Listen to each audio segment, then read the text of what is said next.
Good morning, mate. Hope you're doing good today. Thanks for joining me again. I appreciate the support. It means a lot that I get to sit here and talk to you guys about life. And people are reaching out, saying it's helping them.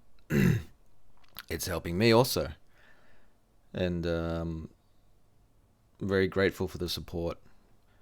And really thankful that by watching me babble on for a few minutes every couple of days, then sometimes you get little slithers of things that can help you and assist you in your life. And if that's what we can get from doing this, then my day is complete.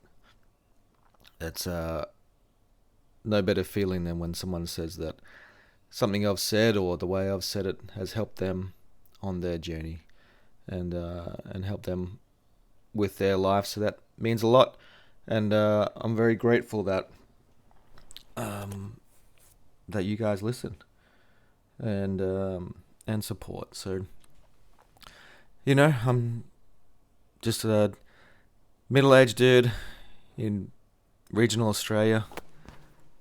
I swear someone bangs on my door every day, every morning when I'm doing these videos. And I'm just a 44-year-old dude in the middle of Australia, and I just decided to turn the camera around one day and talk to it. So here I am talking to you. And I've been rattling my brain this morning on the drive to work, thinking what I could talk about today. And I want to talk about some really key moments in life. And one of those for me was when I was in grade 8. So I'm going to say I was 14, maybe 15, 14 maybe. And our family dynamic really changed on this day. And it was a big day for all of us in our family. Now, my family at the time, my mum, my dad, my older brother, my older sister, my younger brother, my other younger brother, and my younger sister. So 6 kids in our family. We all lived in a 3-bedroom house. We got by. We didn't complain. This is pre-social media. We just got it done. And there's a very key day is in grade 8.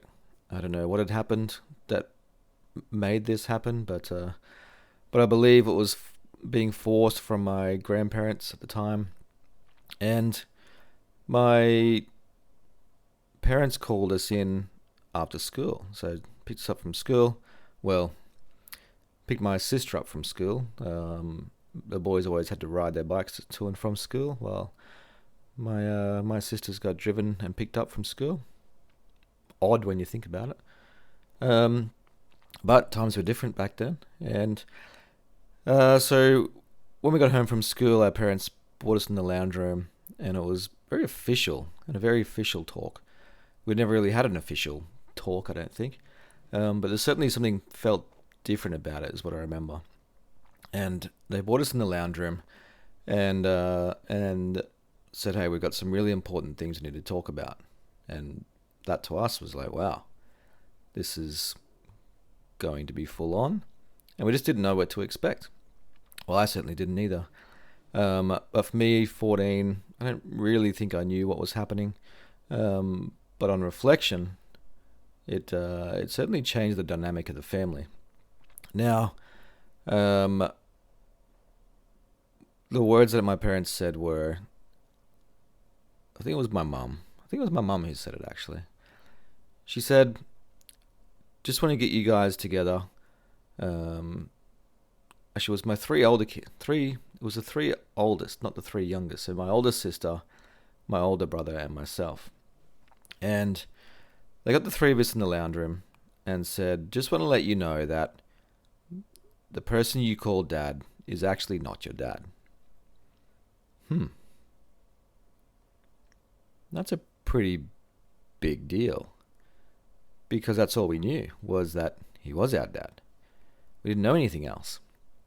Now, from his point of view, he'd given his entire life to us, so I'd imagine it was a bit of a shock to have to, not really a shock, but a big step for him to have to get that out and say, hey, I'm not that guy.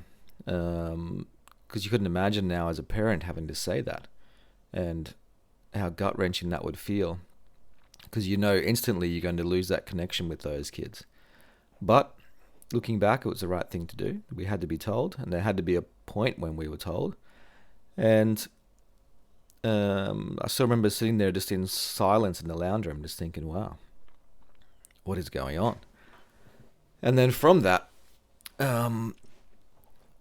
it was my real dad who took his own life, which we found out later down the track and in the coming months, because the grandparents and uncles and aunties and an entire family in existence that we never met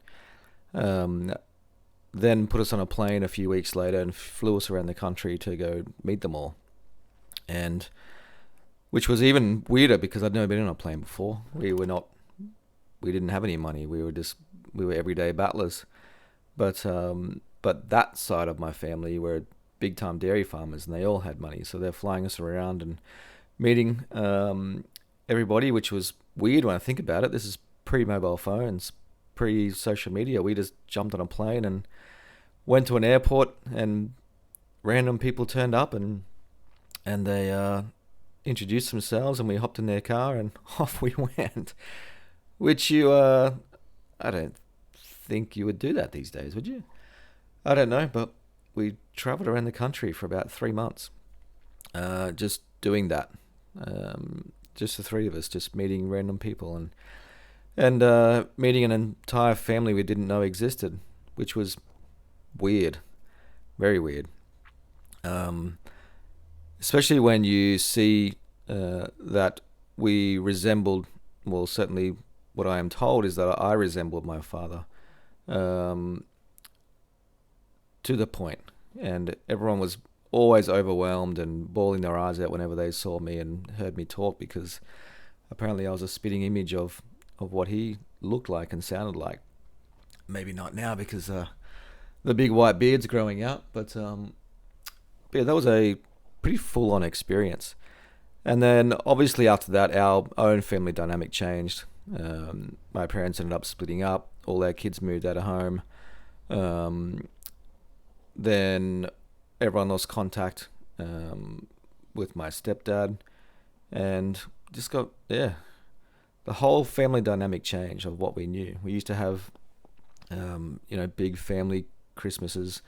We were a tight-knit, loving family, because that's all we had. We didn't have anything else. We just had each other. And from that day, we didn't have each other. Now, why? I don't know. I just guess the connection of each other just faded away. And now, as time goes on, I couldn't tell you the last time I spoke to my family. My mum passed away not long after that. And everyone was on their own, and here we are. But that was certainly a pivotal moment in our lives, and a day that I'll never forget. So yeah, I just wanted to share that with you. I just talk about a moment in my life that lots of people deal with lots of traumatic things and lots of things in their lives, and certainly that's not, that's just a story I'm sharing. It's not the most devastating story. There's plenty of other people who have dealt with a lot worse, and certainly I've dealt with worse than that. But it's just a story I wanted to share, and a moment in my time I wanted to share, and hopefully that resonates with you and lets you also talk about moments in your life with people that you support as well. And if you want to, drop in the comments a moment in your time or childhood that you can reflect on and get it out of your system. Talk about it. It's the best thing you can do. It's the only way that you can move forward as an adult, is to discuss things that happened throughout your lifetime. So hope this helps in some way. Again, I appreciate your support all the comments, the likes, the subscribers. Means the world. And see you tomorrow, mate.